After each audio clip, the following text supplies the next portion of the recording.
All right, what's going on, Giants fans? Quick little video. The Giants cut Damion Ratley, the wide receiver, and signed Austin Mack from the practice squad. Obviously, Austin Mack was the undrafted free agent out of Ohio State. We'll start with Ratley.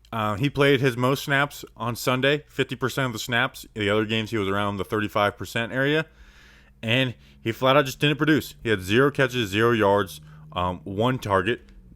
That's not good at all. You know, they were running. The offense probably wasn't fitting him great, but it wasn't good. His one big play of the year was in like the some garbage time against San Fran, and he had a big catch, but he caught it and he fumbled it. Now it went out of bounds, so it wasn't a big deal. So no one's mad that we've moved on from Ratley. You know, this was his 3rd year. 6 foot, 200-pound guy. He's had his chances with the Browns. He's just not the guy, which is fine. But the Giants call up and sign to the active roster a guy that a lot of people like in Austin Mack. Like I said, undrafted free agent, wide receiver out of Ohio State. His measurables aren't great. It's 6'1", 208, so that's fine. But his combine, a 4.59, and his vertical jump 31 and a half inch. So he's not going to burn you, and he's not going to outleap you. What does he do? He works the sideline really well. If you go back and watch him at Ohio State, he works those comebacks. Now, we run a lot of curls and comebacks, so he might just be the perfect fit. A lot of comebacks. He's got a good feel for zone.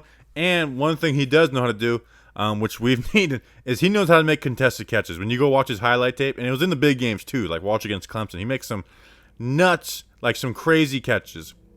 Was never the biggest producer at Ohio State. Last year he had 27 catches, 361 yards, and 3 touchdowns.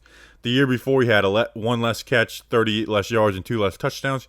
Granted, he was playing in a much lesser quarterback that year with Dwayne Haskins compared to the much better quarterback Justin Fields. So that plays a little bit of a role into it. So nonetheless, new is cool. It's always cool to see the new guy instead of Ratley. Like, no one ever had any hope for that Ratley could be a guy. Mack is new. You know, we see the undrafted free agent wide receivers every year make an impact. So maybe Austin Mack can be that guy. Seemed like everyone had their favorite out of him, Benjamin Victor, and Derek Dillon. I personally probably would have went Dillon just because he does have the speed, and that's something that we are lacking right now. But we didn't get to see a preseason. We didn't get to go to camp and see anything, so they went with Mack. I'll trust them on that. What I do find weird is that we only carry 4 wide receivers. Now, maybe Shep gets called up this week. Some of the beat reporters don't think that will happen.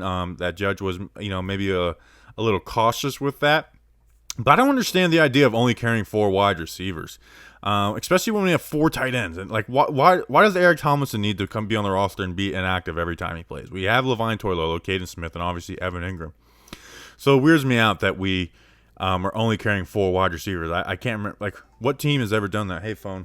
So anyways, we'll see. We'll see. I want to see how he is as a blocker, because a lot of times Garrett is bringing in that XZ wide receiver, the outside receiver, and bringing them in, and they're being used as blockers. So maybe he's a really good blocker, and that's something we could hang our hat on. Shout out 3-year Letterman. So that's it. Hopefully he can make some impact. We need some impact from that position. All right, subscribe, like, do all that bull crap. See ya.